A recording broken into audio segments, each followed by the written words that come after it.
Good evening and welcome to the Monday, April 6th Human Services Committee meeting. We have a quorum. Looking for an approval of the minutes, January 5th meeting. Approval of minutes. Second. Okay, it's been properly moved and seconded. All those in favor, please signify by saying aye. Aye. Any, Are we shouting tonight? Are we just, we're talking? Yeah. Oh, we don't have, oh, okay. We're all excited. All right, we're going to keep moving through this. Okay.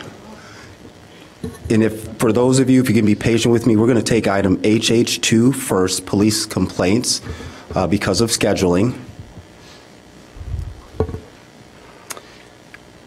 Are there any questions or concerns? Alderman Grover? Thank you, Mr. Chair. I just, in reading through this month's police complaints, it just seems that there's a whole lot of bad behavior going on, and it's not all police behavior. In fact, it appears that very little bad behavior come from the police. And it seems that incivility and rudeness has infected lots of everyday interactions, and unfortunately it bubbles up to the complaints to the police. And so for all of our police officers who are every day respectful and polite and responsive to our residents, I'm grateful and hope that the residents acknowledge and see this when they encounter police and doing their best effort. They're some of the most composed and calm people in Evanston borders, and so that seemed to be the theme of the complaints this time around, was disrespectful behavior, but the disrespect was not coming from our police. The disrespect was coming from the residents whom they encountered.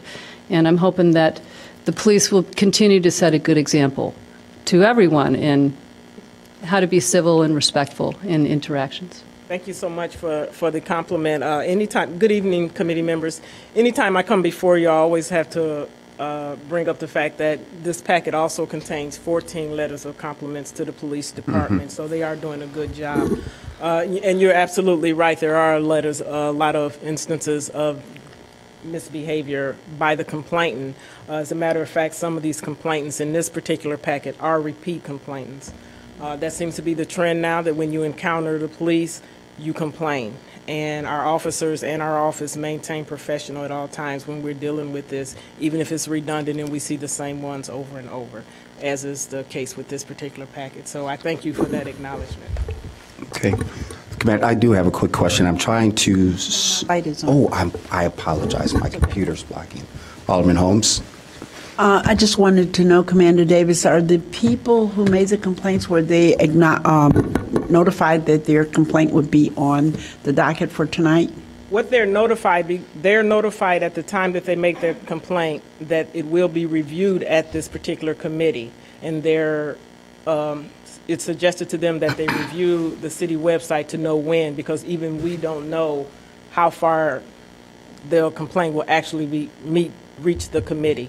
So some of these complaints may be 2 months old, and when they're in our office, we tell them this will be reviewed at this committee. View the city website, and you will see the date and when your complaint will come up. Okay, and the reason why I asked is because there's one that I thought I believe I. Yes, yeah. You do.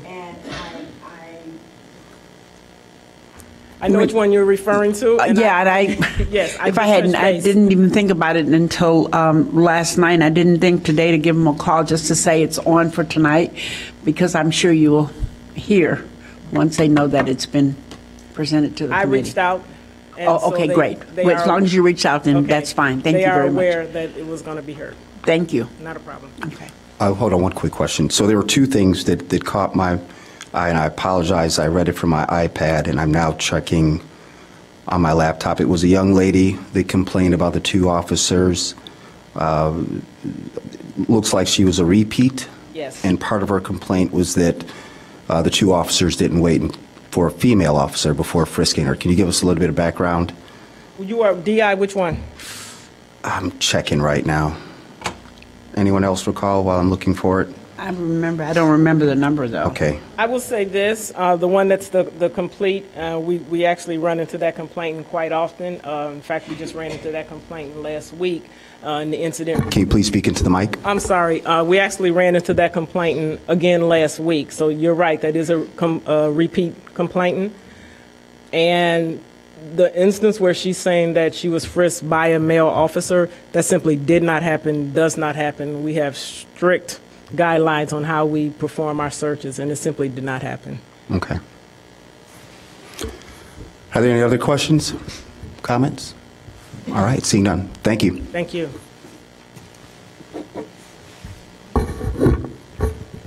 All right, under items for consideration, we'll now hear HH1, and I believe we have two folks that would like to present before we get started. Oh, we don't need to vote on it. Yeah. Can you please share your name and the mic?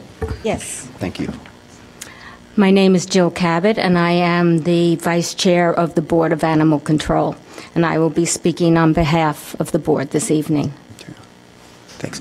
Do we have the other respondent, someone to represent? Just one, okay. We had two people that responded to the RFP. So I just wanted, so she,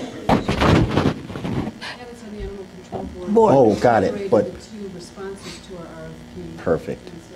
Okay. Yes, I can provide a little bit of background to clarify that. The city received two proposals in response to RFP 1508. One was from Saving Animals for Evanston, also known as SAFE, and the other from the Treehouse Humane Society. And the Board of Animal Control was appointed by the city to evaluate these proposals and make a recommendation to the Human Services Committee. So I'm representing the Board of Animal Control and our recommendation to the committee. It's important to know that the board did not take this evaluation process lightly. We reviewed the proposals page by page, item by item, and requested additional information from both organizations to ensure that our evaluation was as thorough as possible. We then devoted our weekly meetings to in-depth discussions of the strengths and weaknesses of the proposals and the potential VAOs. In short, much time, thought, and effort has gone into this decision. And by consensus, the board recommends that SAFE be chosen as the VAO for the Evanston Animal Shelter. I'd like to share with you why we made this decision. It may be boiled down to this. 1, singularity of purpose. SAFE is a local, Evanston-grown, Evanston-focused organization whose sole passion is to make the Evanston Animal Shelter the best it possibly can be. Number 2, demonstrated expertise. SAFE founders have managed the shelter's volunteer adoption and animal care program for 10 months, and during that time have achieved major accomplishments while adhering to the mission set forth by the board and the mayor. Number 3, local relationships and knowledge. SAFE's founders have worked extensively with the city, in particular the Evanston Police Department, and are well-versed in the city's ordinances and procedures governing the operations of the shelter. And last, but certainly not least, an offer you can't refuse. SAFE's proposal is simple and straightforward. It will take over fundraising activities to cover all expenses outside of salaries and building maintenance. This will help alleviate the financial and administrative burden of the shelter on the city while expanding community outreach programs and providing for low-cost, high-impact changes at the shelter. They will also continue to recruit, train, and manage the volunteers. For these reasons, along with its loyalty to the Evanston Animal Shelter and the Evanston community, the board has chosen SAFE to be the VAO. I'd also like to briefly share with you why the board did not select Treehouse. Treehouse is a well-respected, well-known humane organization.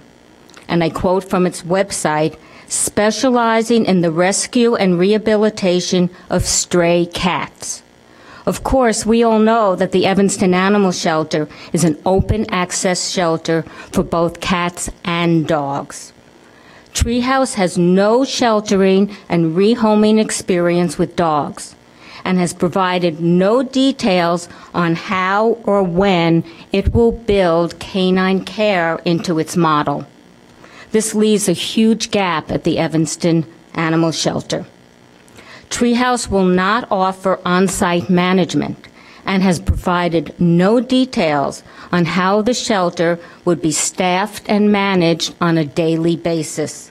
The Evanston Animal Shelter needs and deserves a VAO that has a dedicated management team on site. Treehouse is a large organization that is in the midst of building a new facility in Chicago. It has no vested interest in Evanston, nor is the Evanston Animal Shelter its top priority. While we have the highest regard for Treehouse, it just isn't the best fit with the environment, culture, and needs of a small, community-based shelter such as ours. So after reviewing and discussing more than 200 pages of documents, the board believes that it has made a well-reasoned, well-thought-out decision, one which is best for the Evanston Animal Shelter and the Evanston community at large. Thank you. Thank you. Do you have any questions, comments? Yeah, thank you, Mr. Chair, and thank you, Ms. Cabot. I have to tell you, first of all, that there's probably no one who understands our shelter's operations, both the big picture and the daily details, better than Ms. Cabot. She's the Vice Chair of the Animal Control Board and really took the laboring oar on both our preparation of the RFP, but also reviewing the responses to the RFP. The other members of the board are Alderman Fisk, Diane Valletta. Diane, raise your hand, and Ruth Ann Haladish. There, our chair is Dr. Meredith Reeves, and she's with her children on spring vacation, I believe, so could not be here tonight, so Ms. Cabot's filling in. So it's been a long process. The board has worked really hard to review these proposals and make a recommendation by consensus to the committee. So I'd like some discussion, if you don't mind. Sure. Thank you. We have a few other comments, so let me quickly say just to Alderman Grover, Alderman Tandem, Alderman Fisk, members of this committee, and the residents that are here, as well as the board, just thank you very much for all your efforts to bringing us to the point that where we are right now this evening. So you have our appreciation. Next, we have Alderman Holmes, followed by Alderman Fisk. Well, I'll add my voice to the thank yous for all of your hard work. Thank you very much. One clarification. When you mentioned salaries, I'm assuming you're talking about the animal warden and the assistant? Is that when you're... That's correct. Okay. I just wanted to be clear and make sure everyone understands that we're not talking about other staff people. No. Okay. Thank you. Alderman Fisk. Thank you. And thank you for your work on this. I'll add my voice to those who really appreciate the time and the effort that you put in. I'm a little concerned about some of your comments about Treehouse. Yes. They're an organization I've known for many, many, many, many, many years, and I do believe that they have a very strong interest in serving the city of Evanston. They have helped us out so much in terms of responses to crises that we've had over the years with the feral cat population. And this is a new approach for them to be taking over dogs, but one that they're very interested in doing. And I believe that they could do a good job in doing that. One of the things that I asked several weeks ago is that I was hoping that at this committee, both responders to the RFP could be present in case the committee had questions for them. One of the questions I have for SAFE is about fundraising. I think that, I don't know what the plan is, but I think the committee should be reviewing a fundraising plan. And have you done that? Have you reviewed a fundraising plan from that organization or either organization? What we have done is when we asked for additional information, we requested a written fundraising plan from SAFE, and they said they would have that within 3 months of becoming the VAO. They said that, but however, they have immediate plans to start fundraising as soon as they do become the VAO. So they have some events that they already have planned, but are just waiting to pull the trigger. So we gave them an opportunity to put together a formal written plan while they have begun fundraising. Right. And I would just like to answer, if I may, your first comment about Treehouse. We have a nice relationship, we being the shelter, with Treehouse, as you know. No, they've been very generous to the city of Evanston. When we asked for additional information on how they would build canine care into its model, they provided no information on how they would do that. And they also did not provide any information on how they would run the shelter on a day-to-day basis, excuse me, since they said they would not provide on-site management. I believe they were looking, unless I'm mistaken, I believe they were looking for a partnership with SAFE, and that's just something that didn't work out? Correct. Okay. My recommendation to the committee is that we try to get both groups together. I mean, ideally, I think what we would see, just for the long-term success of the partnership, that we should explore a little bit of what it would take to have an organization like Treehouse partnering with SAFE.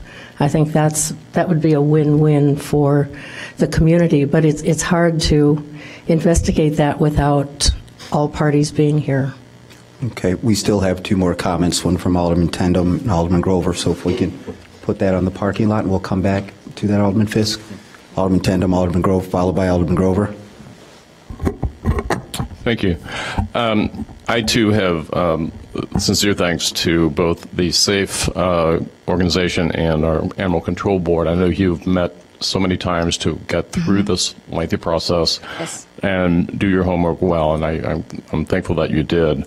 The SAFE folks I worked with when we were in the earlier transition, so I got to know you fairly well, too, and I know that your heart and your passion is sincere. But I guess I have some concerns about history repeating itself, and I would like to know what protections, if SAFE is, as I understand it, is already a 501c3, what sort of protections would we have? How would it differ from the former VAO? Because we know that they walked with a certain amount of money, a large amount of money. How would the fundraising and the how would the city protect itself or the shelter protect itself from someone leaving or or ending like the last 25 years ended on a bad note? So what sort of organization, I believe there are other nonprofit organizations that could fit maybe better into this mix, not organizations, but statuses, like 501c3. So I just would like to know what we've learned from our past mistakes and how we can proceed. If I may, Alderman Tandem, I think the idea would be that any VAO that comes in to operate our shelter and do the fundraising would be under contract with the city. So it's the formal written agreement that would determine how funds are raised, how they come in, and where they go once the funds are raised in the name of the Evanston Animal Shelter. So all of that would be prescribed in a formal agreement, which was the whole purpose of undertaking an RFP to get to a volunteer animal organization would be to have someone under contract for all of these details, operational and fundraising. So we would decide essentially what the terms of the agreement would be for fundraising. Mm-hmm.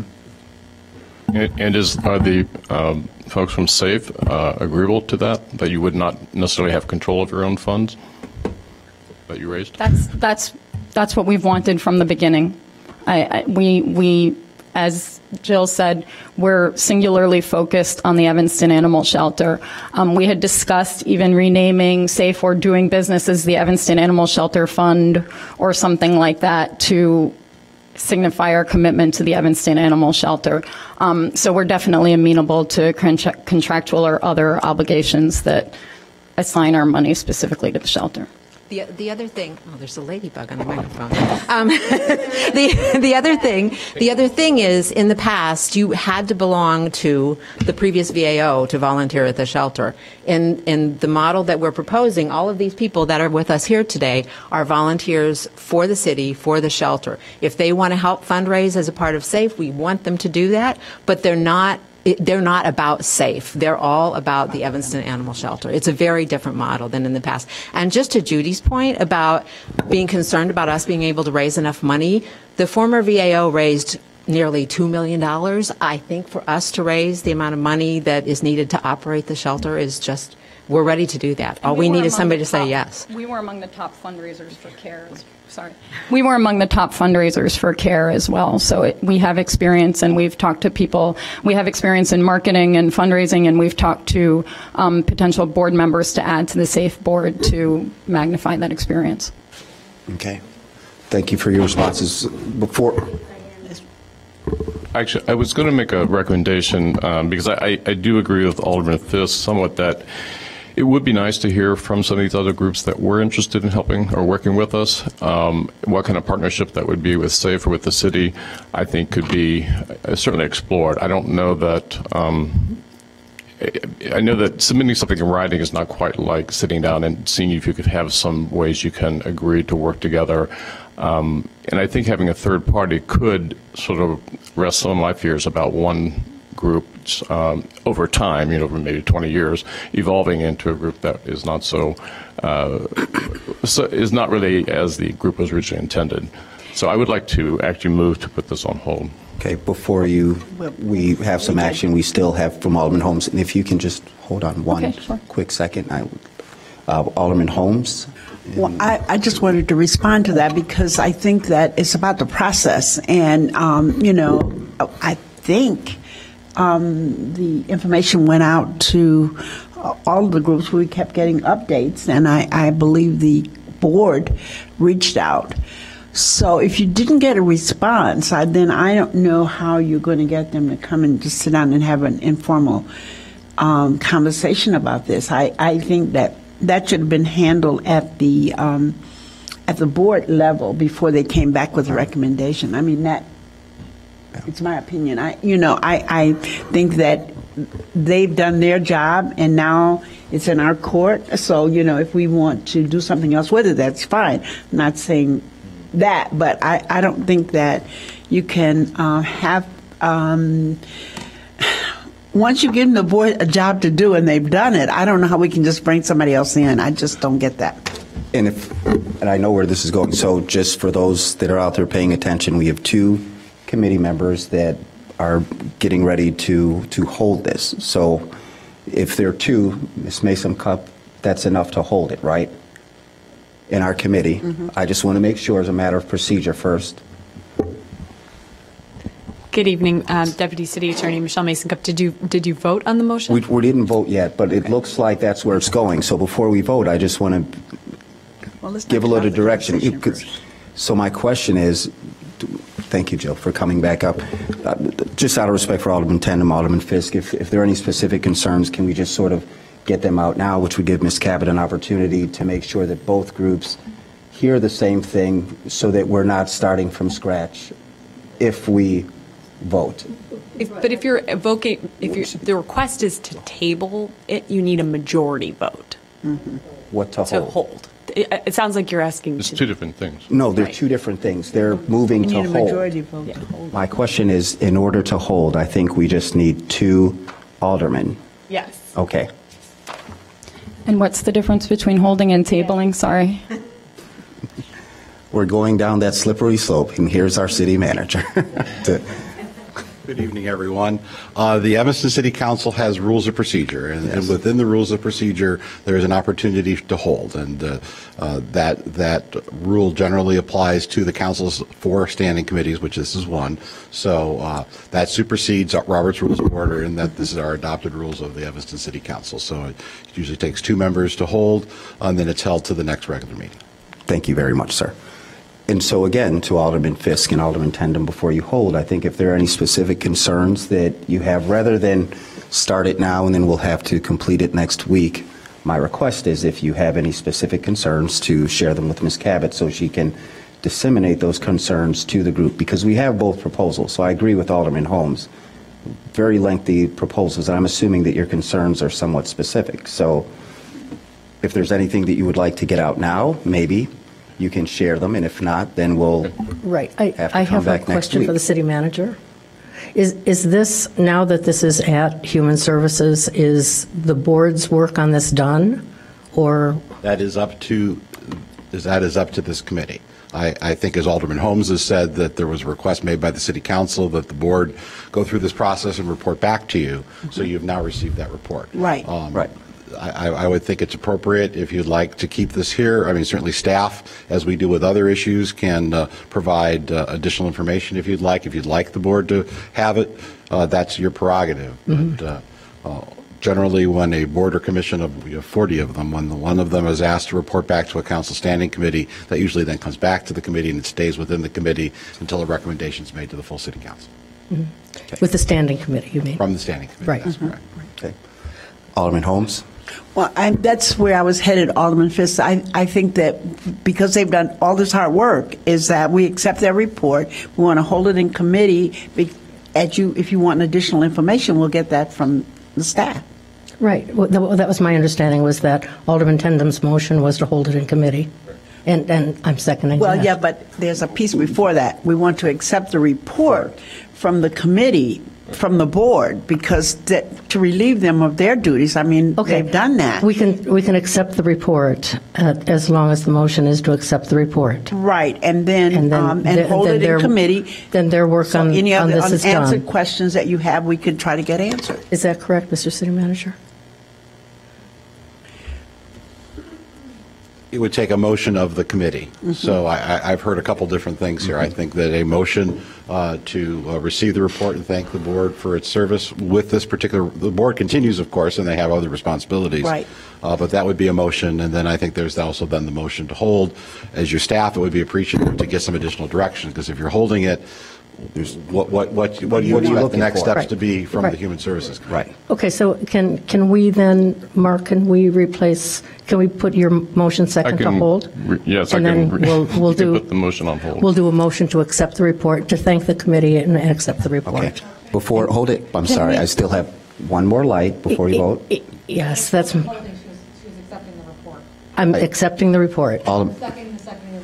Right. So before we vote, I still have one more light. Alderman Grover, would you like to comment? Yes, thank you.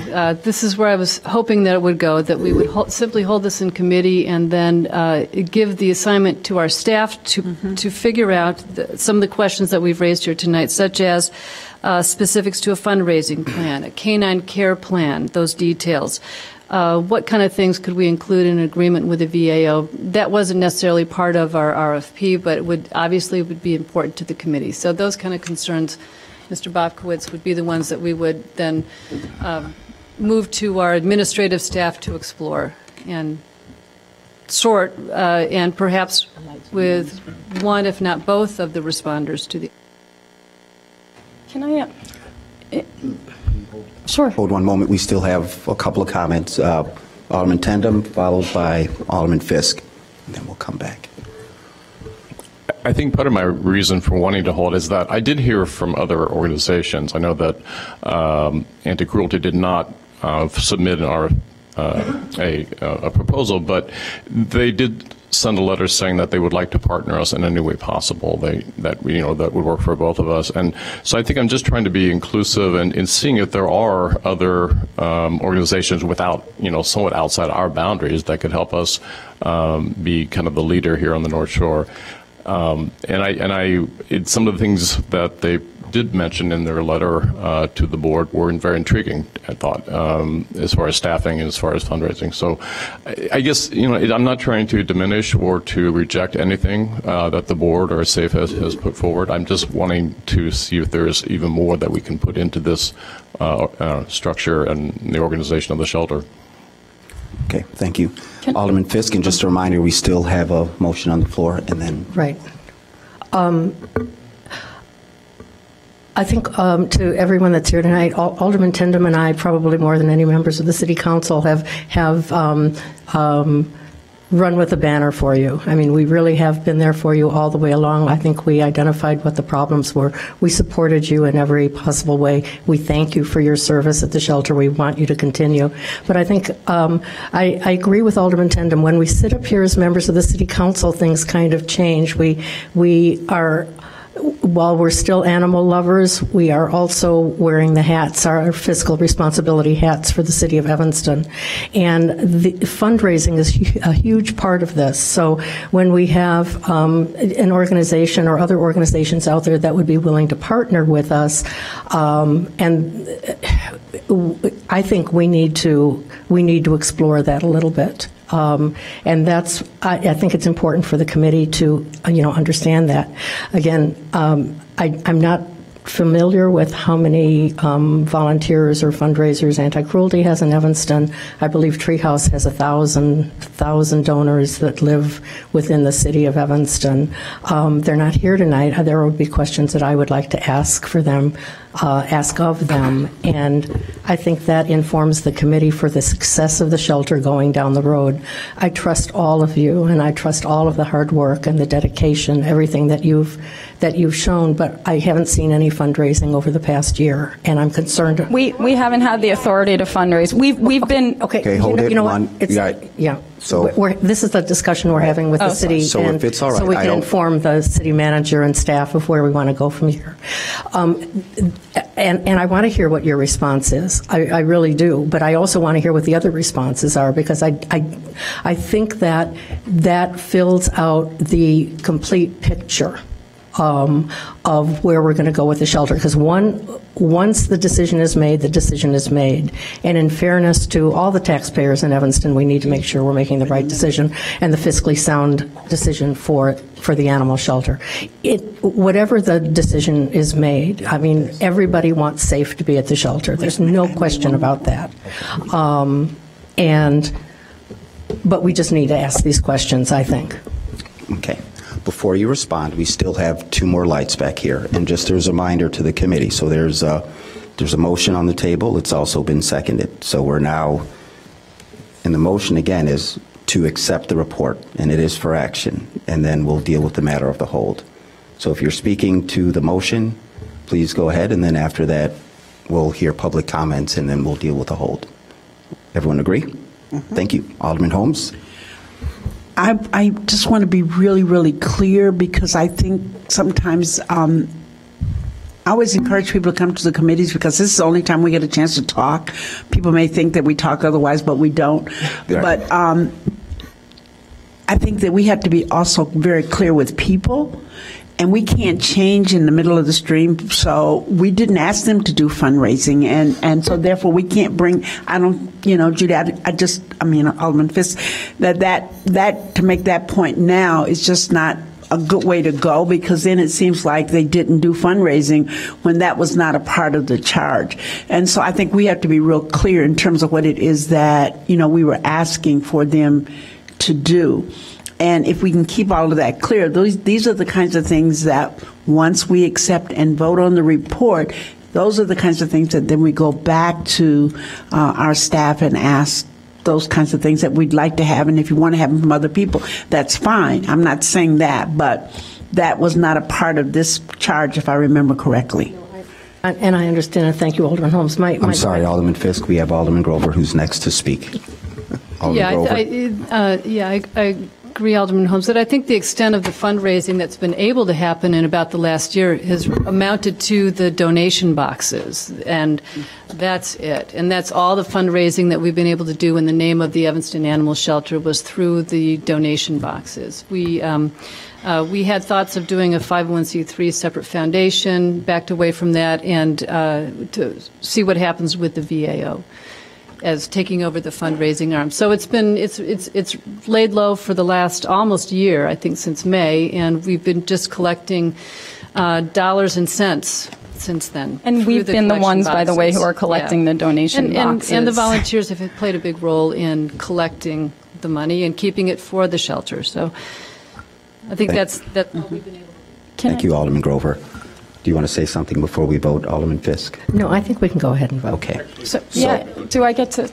Right. Hold on one quick sec. So our vote is to accept the board's recommendation.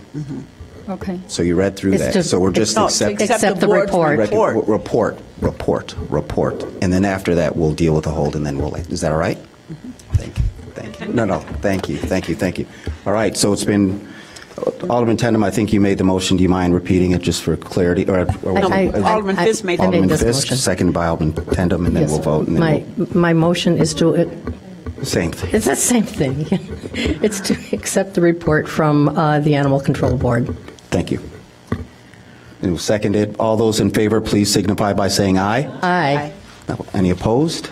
Wonderful. All right, please. Okay, I wanted to say just a couple of things. In terms of fundraising, we did not have authorization to fundraise on behalf of the animal shelter. We've been dying to fundraise. We have volunteers here who are dying to fundraise and who have ideas to fundraise, but we simply didn't have a vehicle to do it in. There was the controversy over setting up the 501c3, which we supported, and that didn't go anywhere. So there's really been no vehicle for us to do fundraising. That said, we still did fundraising on the side when there were things that needed to be done. When a dog needed to be sent to training, we raised the funds for that specific purpose. When we needed our adoption room redone, we found a corporate sponsor to do that. We've raised money for these individual things where we could to take some of that burden off the city, despite the fact that we had no official authorization to do so. I also wanted to give a little bit of background about SAFE's discussions with Treehouse, because in Treehouse's initial proposal that they submitted, SAFE was mentioned as a partner throughout the proposal. We had been in discussions with Treehouse about partnering with them, and negotiations fell apart because 2 days before the proposal was due, we still had not seen any material from them about what our partnership was going to look like, or how the relationship with the shelter was going to work. So that was one major issue. We told them that, and that we were basically withdrawing from the partnership because we didn't feel that we had been included in any way in developing their proposal. And they went ahead and submitted the proposal with our name on it. Excuse me. Anyway. I'm not going to interrupt. We'll ask you to wrap it up, but I don't want to interrupt her. So that's just the background, just so you don't think that, there's, that we'd be starting with a blank slate with Treehouse in terms of forming a partnership with them. It is something that we discussed doing and we were serious about, but for various reasons, it fell apart. And we had concerns about the way that the process proceeded that made us make that decision, if that makes sense. All right. Thank you very much. Alderman Fisk. She's been waiting. Tell us who you are. Sorry. Diane Valletta, I'm a member of the board of Animal Control. And I just wanted to make a comment from back further in response to Alderman Tandem's well-placed concern about possible eventual, what might happen if we replicate similar to what we had before. And I think that one thing that we have to remember that's different now is that maybe there was some possibly benign neglect in the past, but now we have the Board of Animal Control in place to as a monitor, if you will, and so that is a different element that is in place now that can guard against that sort of development, and I think that was the reason for establishing this board. I just wanted to make that comment. I think that's a very good point. Thank you. Excellent point. Thank you. Ms. Cabot, did you want to share something? Yes, thank you. I'd like to better understand what we would accomplish by delaying a vote this evening and putting it on hold. The Board of Animal Control asked for additional information from Treehouse to clarify their relationship with SAFE. They told us they did not have a relationship with SAFE. They did not mention any fundraising in their proposal whatsoever. The only mention of support was marketing support to help recruit volunteers, etc., which obviously SAFE's doing very well without that. Why I just feel if we could establish SAFE as the VAO now, it's the sooner we can start fundraising, the sooner we can start alleviating some of the costs of the shelter from the city, put that onto the burden of SAFE. And why can't we explore relationships with other organizations such as Treehouse, such as Anti-Cruelty, once SAFE is established as the VAO? Right. They don't. Treehouse and Anti-Cruelty doesn't have to be a VAO. They can support the Evanston Animal Shelter through fundraising and other events simultaneously. Right. And I don't want to speak for the committee, but I think Alderman Holmes said it best. And so this is where we have the discussion to go through the weeds. And so clearly there are some concerns that were brought up from other committee members. So I think the thought behind their hold is before we move it to council is to get a few more details and questions answered. And so I don't know if someone else wants to chime in, but I just wanted to at least explain that it isn't a position, it's just to ask a question for more details is what I hear. People behind me here deserve a timeline because these people bust their butt every day at that shelter, and they're here because they care. And I think you owe them a timeline at least as to what to expect. So just as a matter of procedure, it's our next scheduled meeting is when we'd come back with the questions, and I was going to ask Alderman Grover to repeat some of the areas. And just for clarification, are your questions going to staff to get those details, or is it going back to the board? Just so we're clear. So I think, Jill, the idea would be that that we keep this item and the RFP and the committee's the board's recommendation in committee. We've accepted the report and then asked the city staff to follow through with some of the details that arose during our conversation, such as specifics of a fundraising plan, and I'm sure we're taking notes on this, the canine care plan details, and because that was an issue that Alderman, I think that maybe you suggested, and it was picked up here in the committee. So it's not unusual for the committee to follow through or aldermen to follow through staff to kind of search out the answers to some of these other questions before we can get comfortable making the further recommendation to the city council. So I appreciate that. So it's looking beyond the RFP and looking beyond the work of the board to rustle up some more information that may not be apparent through the process as it's happened so far. Yeah. We did ask those questions repeatedly from Treehouse, and we did not receive any additional information. So I don't understand what you could. Well, now our city staff is going to ask the questions, and I'm sorry, hold before you, because we're getting a little bit outside of how we normally run our meetings, but I want to be respectful to your comments as well as the aldermen that are behind the dais. So I'm going to Alderman Fisk, and then we'll listen to the last couple of comments, and then we'll move forward, if that's all right. Well, why don't we hear the rest of the comments, and then we'll go on. I was going to say, I don't know what your timeline is for accomplishing this, but I think we would like to have permission to start fundraising in the meantime, because it's the biggest gap in the shelter right now. We can't raise money, and we all end up paying for things all the time because we can't raise money. So if we've been criticized for not raising money. Give us the authority to raise money. We'll go do that while you figure this out. Okay, one moment. Mr. City Manager, to respond to that. Thank you.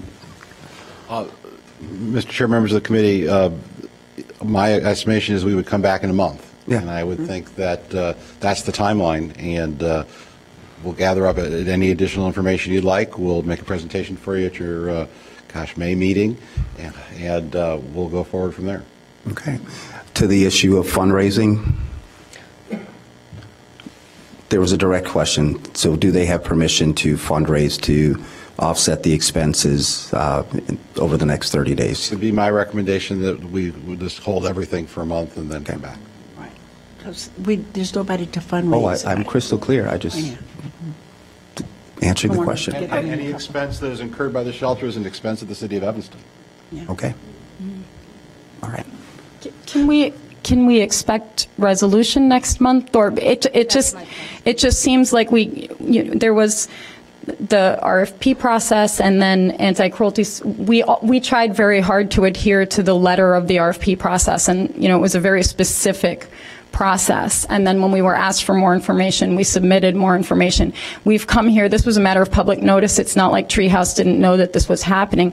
We came here. We asked people to give their time to come here. So can we expect some kind of resolution at the next meeting, or I guess we're just looking for... I think what we can expect is at least an answer to the questions that were raised by the committee. But those have already been raised and asked.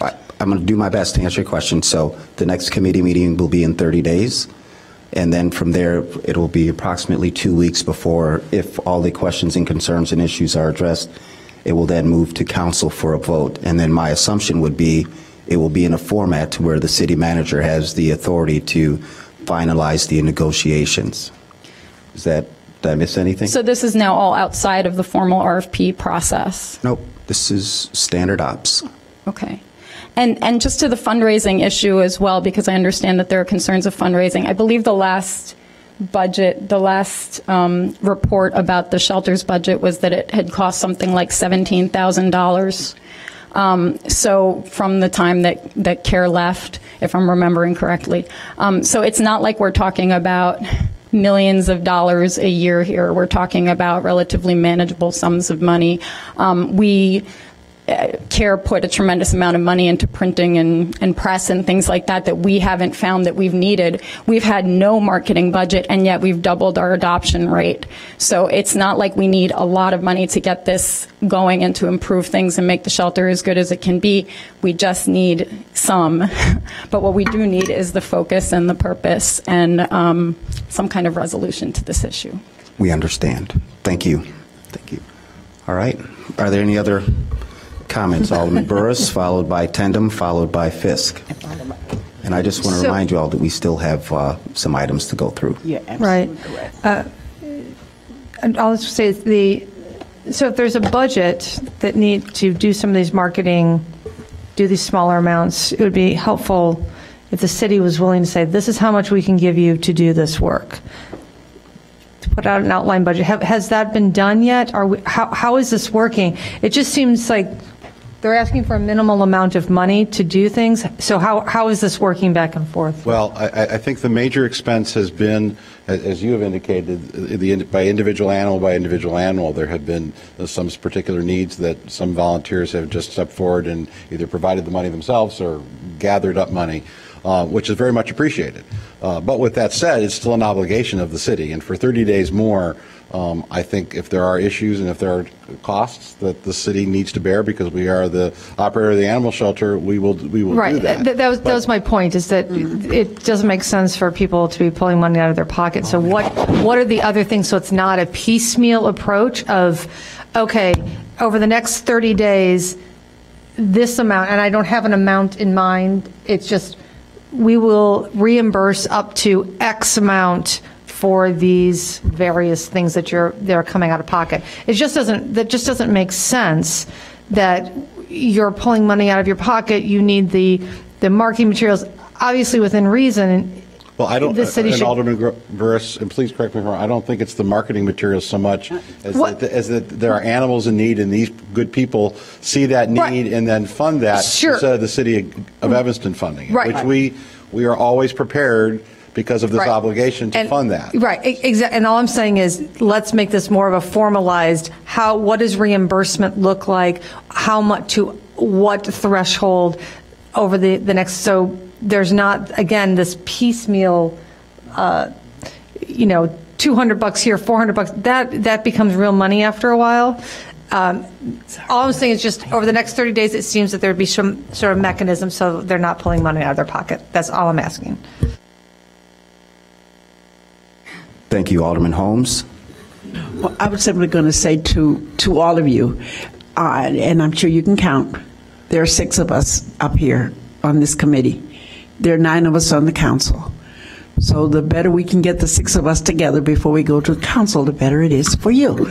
So if we could just move on, I think that we do have it, we understand, and I understand your questions, but this happens when it comes back to the council sometimes, that we have additional questions that we would like to have staff look at, and that's all I think that we're saying to you tonight. And so, Mr. Chair, before you leave this item, I just want to be clear that all of the issues have been raised by the committee members. So No. if there are additional issues, Alderman Fisk? love to hear them. Yeah. Yeah, In addition to what's already been, do you have something in addition? I do. All right. I do have something in addition. Because the success of this seems to also hinge on the cooperation of outside organizations like Anti-Cruelty and Treehouse, I would like them to be here at the next committee meeting.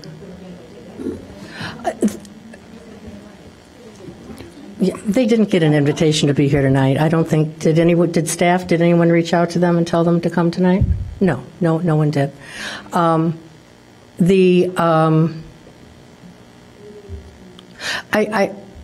Because these organizations can or do provide so much in terms of spay-neuter programs, other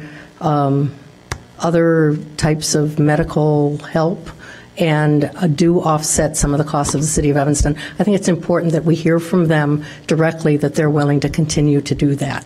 I just wouldn't feel comfortable.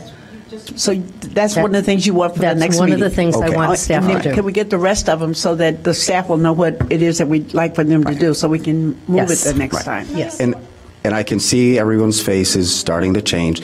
Just so we're clear, we did accept the report. There was a process that was put in place that you all agreed to. So I don't think what she's asking is to step outside of that process. I have to just asking for additional information. Hold on. So we're still in the middle of a vote, and it looks like we're going to hold this. You got Mark's light. Did you want to say one more thing before we vote? I have some things I'd like to add to the list Thank you. of things we're Thank you. inquiring about. Okay. I know that I believe SAFE has a debt already. When we worked with you a year ago, you had said that the corporation had assumed some debt. And I wondered if you had presented financials to the committee, or if you even had any sort of any bylaws that would be presented. I'd like to know about your structure, what your intention is in building a board. We put that information in the RFP. But in addition, keep in mind that SAFE had a very different purpose before. Right. So it was a much more limited purpose, and our funding was mostly family and friends. So it was a much more limited. Our purpose was to fund the animals that were slated for euthanasia under the previous management. So now our mission would change dramatically.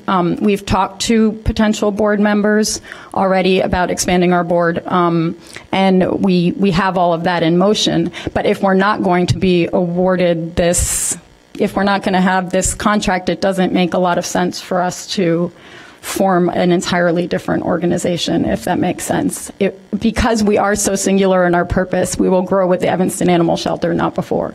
Right. I realize you're coming in, you are an existing organization, but you have really grown within the Evanston Animal Shelter. It's a kind of a unique Alderman situation. Tandem, I'm sorry, are you speaking to staff or to the volunteers? To everyone. I think that I would just, I keep coming back to the 501c3 and how we protect ourselves from 20 years from now. I don't think you would be standing at the podium. Maybe you will. I would hope not. But there'll be other people. We saw how that's not our goal. We saw how that changed over a period of time. Right. I just want to protect our community, our dogs, the money we raise, the things we accomplish, and the taxpayers from another experience like that. We appreciate that, and that's why I think Alderman Grover's ideas about putting it in contractual obligations make a lot of sense. I did want to ask one other thing, which is that for some of the questions that Alderman Fisk raised, I'm a little confused why they weren't raised at the Animal Control Board when the RFP process was, when the decision was made. I had some concerns about violations of the Open Meetings Act with the Animal Control Board, and I've let the board know that. So anything. I don't think we want to discuss that here. Yeah.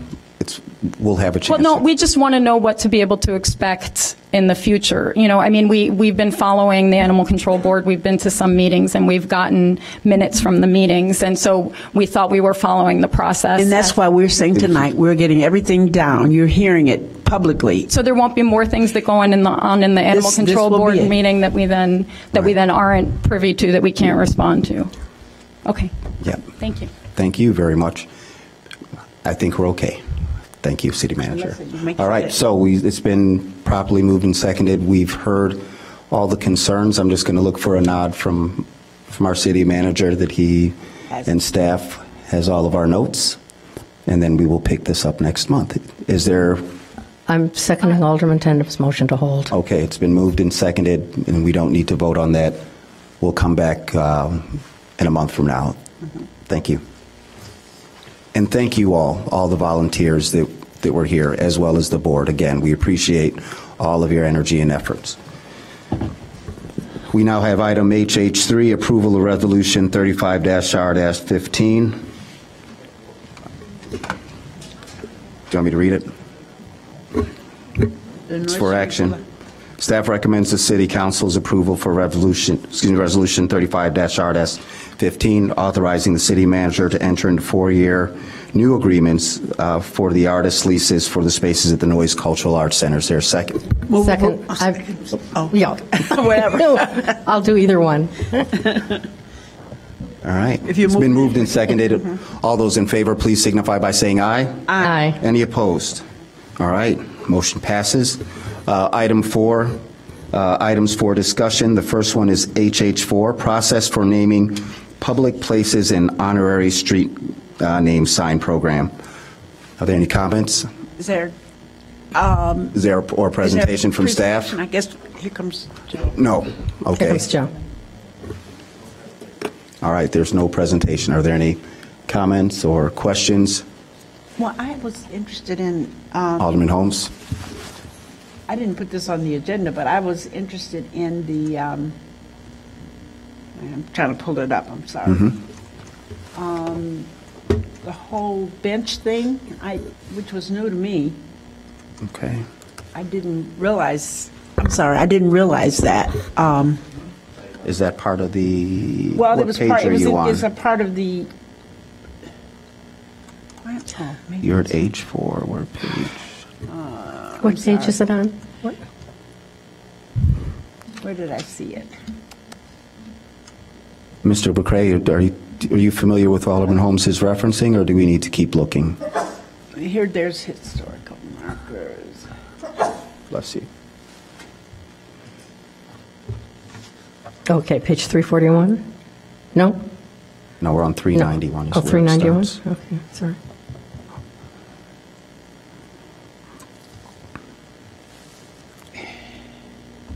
I know I'm not crazy. I read it. Okay. We can come back. I don't want to... Okay, go ahead. Are there any other I'll questions or find it. comments? Hold on. Joe McCray, Director of Parks, Recreation, Community Services. Alderman Holmes, I'm not sure if you're referring to the memorial benches that we have. So some individuals donate a bench at a park in honor of a family member. Oh, okay. So we have those along the lakefront. Okay. Yeah. Oh, those along the lakefront mainly? We have them mainly along the lakefront, but they're in other places too, other parks and things of that nature. How do we let people to know that? The information is out on the website. Okay. It is posted on the website, and I mean, we have individuals that contact us normally that want to do something for a family member, a loved one, and we make that information available to them. They can call 311 as well. Okay. I'll have to get more educated about that, because I was happy to look at and see, and I knew about some of the signs, like at Who's Old Grocery Store, that kind of thing, but I didn't know about the benches, and I don't know why I didn't, but I didn't. Okay. And Alderman Braithwaite, members of the committee, I think one of the reasons we were happy to come this evening with this information is precisely for that point, that some of this is sort of a collection of programs that have evolved over a number of years. And so if this is something that the council feels needs additional publicity, if it needs a refresh of some way, that's really important information for us to reach out to, because as Director McCray said, this basically had been on the books. Occasionally family members will reach out to us saying a particular park, the lakefront was important. Is there a program available? And it's usually from that inquiry is how we then bring up the program. It's not something that people say they saw something in the newspaper or got an email. It's usually because of a family member's passing, and the family members themselves say they see this in other communities. Does Evanston have a program? And Right. the answer is we do. It's just not a well publicized or heavily subscribed program, perhaps as it might be in other communities. Right. And the reason why I'm interested is because a lot of times people want to do something for someone who's passed on, like for a street sign, and we don't do them for the deceased. But, a bench would be perfect to name, after someone else.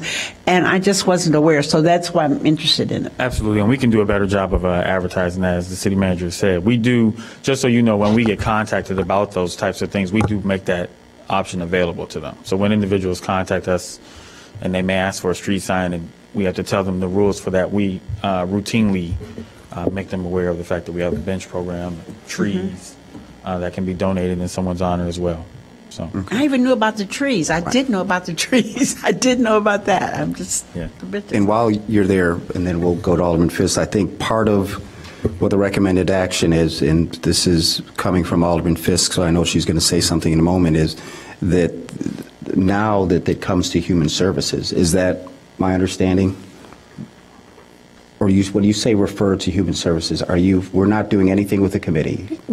Oh, no, we're having a discussion at the committee to try to clarify some of these issues that have come up, because there's been a number of them in the past 5 years, and it's been hard to tell people what to expect when we're not sure about the programs that are available. And may I go on, Alderman Holmes? Are you finished? Absolutely. Okay. Go ahead. One of the illustrations that's in here is from Bookman's Alley, and that was a perfect example of the folks who wanted to honor Roger Carlson and named the alley after him. And we don't have an alley naming program, and I also didn't quite know what to do, so I referred them over to Who's Drugstore and that wonderful plaque, and I don't even know who put it up on Who's Drugstore. But I said, why don't you take a look at that, because I think not only is that a nice way to honor someone with a plaque in place, but it also gets the attention of passersby more than I think honorary street signs. I think people look at honorary street signs and they go, oh, okay, and they don't think about it. But when they see a plaque, whether it's a historic plaque or a plaque honoring an individual, I think it grabs their attention, and it's a very positive thing. I had been told by a previous member of staff that for a certain amount of money, someone could name a park. Someone could name.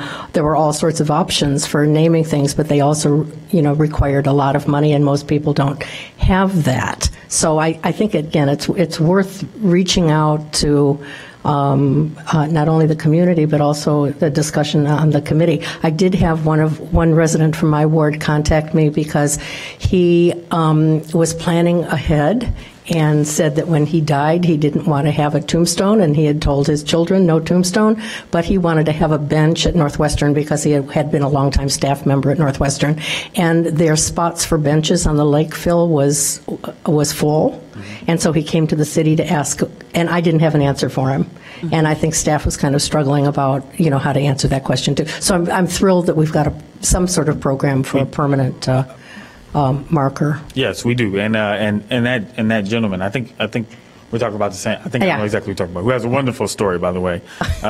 Very charming individual. I won't go into the details. He's still alive. I would just yes, he is. That's why I say he has a wonderful story. I use all present tense. Just want to make sure that's there. We're working with him, and we have explained to him the process for the benches and things of that nature. He would prefer to have it on Northwestern's campus. That's outside of the realm, obviously, of our control. But we are looking at locations on the lakefront. All right. But a lot of other parks need benches. So true, and we make them available in other locations. The lakefront has been the most popular spot, at least in my year and a half in this position. Right. So, Alderman Fisk, members of the committee, is there anything specific that we want to direct staff to do as a follow-up to this discussion? If not, I will continue to move us forward. Can we have or some kind of instructions, Director McRae, in terms of, like, for instance, the cost of a bench or the size of a bench, or does the city supply that, that kind of information? I would really like to have some of that, or even in terms of the plaques, how do those happen? Are they just like the street signs that, the city, I know, incurs the cost for those, but I don't know about the rest of them. The plaques themselves, I will admit up front that I have not handled that situation in this current position. We've not had that public place naming piece. We are getting ready to handle a plaque for the Gibbs Morrison piece, which has been kind of fast tracked. But the benches, there's an application process that's made. The cost is, it's not more than $1,000, I want to say. And the benches are standard. There's a concrete pad that's laid, and then the bench is installed on top with a plaque on it. So if you look at some of those benches at the lakefront or whatever have you, they're pretty standard. Okay. And we make that information available. And then it's the same thing. There's I believe there's an application for the trees as well.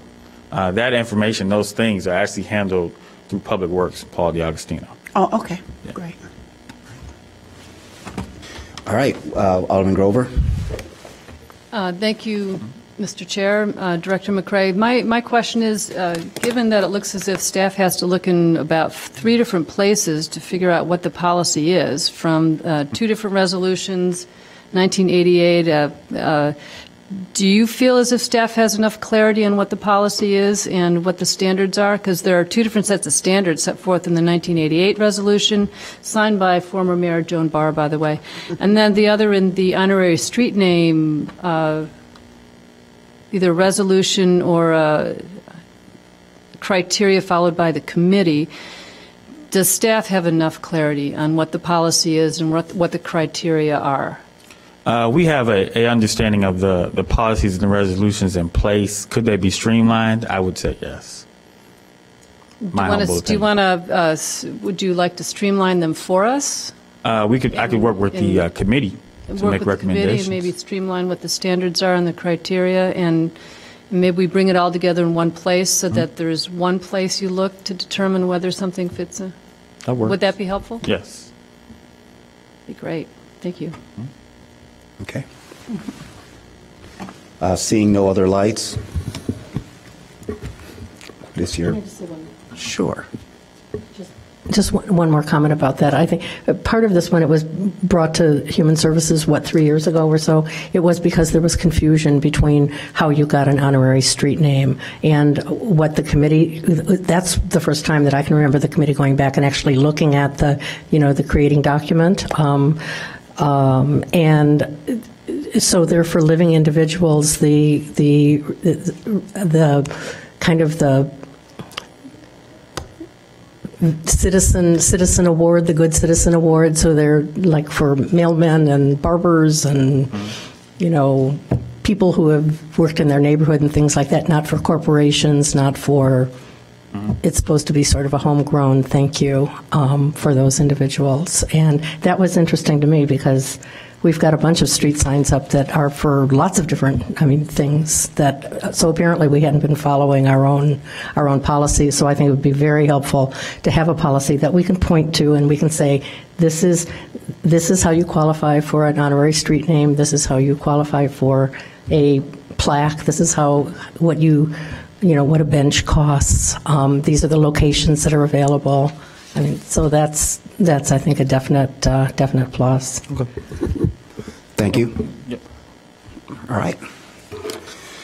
Moving on, item HH5, Gibbs Morrison Cultural Center update. I have one quick question. Did we address HH3? I'm sorry, Mr. Chair. But that's an item that requires action. We voted on noise that. leases. Yeah, we voted on it. Okay, we voted on that. There were no questions. Perfect. Thank you very much. Great information in the Thank you. packet, Mr. McRae. Sorry about that. That's all right. Erica, can you get that? Alderman Burris. All right. So we're back to item HH5, the Gibbs Morrison Cultural Center update.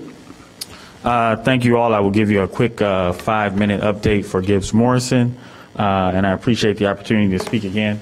In the spirit of transparency, we just want to keep everyone updated. We acquired the building formerly known as Buku in January of this year, with the hope to refocus it as a operational cultural center, culture, wellness, recreation, education, and outreach. And as you all know, we're naming it after Doc Morrison and Mr. Thomas Gibbs, both prominent business owners at that location. Some features of the building: it's located at 1823 Church. It's approximately 4,300 square feet with kitchen space, a recording studio space, the backyard, and the side patio area. Since we've acquired the building, we've had the Black History Month event there, but we've also had a number of inquiries about specifically for rental of the kitchen space and the recording studio space. Also, a lot of those interests have come from our local business community and community members. And so we're proposing that we do a letter of intent process for the rent of each of those spaces. The idea is to have a fair process that would allow interested businesses, interested entities to put forward their proposals, and staff could make a recommendation to the city council as to who would occupy that space. We would charge rent. There would hopefully be some community benefit to those rentals as well. The kitchen letter of intent would basically go out tomorrow if you all are okay with that. The idea would be to obtain an entity, a business entity that could lease, equip, and operate the space, full disclosure. Because we purchased this building in January, budgets are tight. And so we're trying to be cost effective in how we occupy the programmatic spaces, and we feel like there may be an opportunity, based on what we've heard, for an entity to come in and equip that location and operate it as well. Not too much different with the music or recording studio. It's approximately 400 square feet. There are 3 spaces to the north of that building. Our hope is, again, to lease, equip, and operate that space, to find an entity that could do both. Those things, and also offer some classes to the community. The recording studio is a particular interest in that community. When it was Buku, that recording studio generated a lot of attention and classes and things of that nature. We'd like to restore that, if possible. The proposed plan I've talked about a little bit already, and we talked some about the programs and the types of things we'd like to do there, but also doing internet and Wi-Fi, cafe space, meetings, rentals, retreats, things of that nature. Landscaping, we're trying to be creative and cost effective as well. We're reaching out to some of our local businesses. I'm sorry. I just drove 6 hours, so I apologize. I'm fresh off the road from Ohio. But some of our local landscaping businesses to see if they would help us out with landscaping both the backyard and the side yard. And so we're working on that, and hopefully we'll have a community cleanup this month or next month. So we hope to finish with the paint and the furnishing of the inside of that building. We're working with the city manager to put together a final operational budget, which we will bring to this council for approval as a budget amendment, and we anticipate the opening still June 20th. And that completes my presentation. Thank you very much. Any questions or comments? Okay, seeing no lights. Thank you very much, Mr. Cray, for your presentation and the hard work of your staff, Mr. Brown, City Manager. Next up, we have item HH. Don't we have to vote because they need to send out the, does that? There's no. If you all are okay, there's no official need to vote. motion. Oh, okay, all right. All right. Thank you. Okay, thank you. The last item we have is items for communication, HH6, the TIBRA quarterly update. Is there anything we need to do with that? A motion to accept the report? So moved. Okay, it's been properly moved and seconded. All those in favor, please signify by saying aye. Aye. Okay, great. If you can turn your page, item HH7, update on human services funding. Mr. Chair, members of the committee, this is Erica Storley. I just wanted to give a brief update on the meeting that we held in January, which was a joint meeting of this committee, the CDBG committee, and the Mental Health Board. We had progressed in that meeting with adopting several recommendations from the city staff as far as how the process would move forward. We've been in touch with both committees outside of this one and are planning to start developing the joint application in mid-May. Then we would anticipate holding technical assistance seminars for interested agencies in June, and then hoping to have the final joint application out in July. So there will be more work done on that as it progresses, and we will continue to keep the committee updated. Okay, thank you. Are there any questions? Alderman Burris? Just a big thank you to city staff and Mental Health Board, CDBG, and this committee for making this change.